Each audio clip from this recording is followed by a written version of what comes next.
Hello, my name is Anita and I'm going to show you how I made my decorative border. Using black cardstock, my first thing was to use my border to make a cartridge system.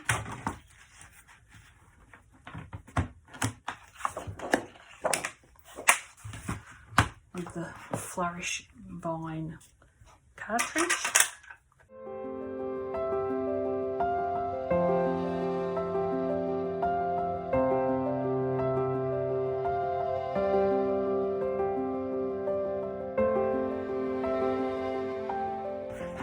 The next step was to cut with my 12-inch trimmer 1 inch 7/8.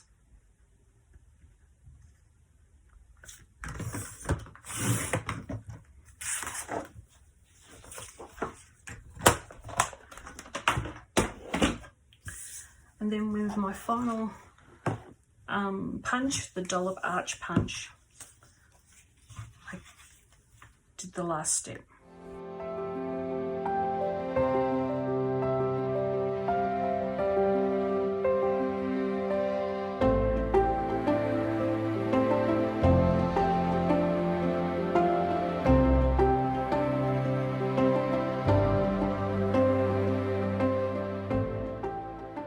This gave me the final layout for my layout. Thank you.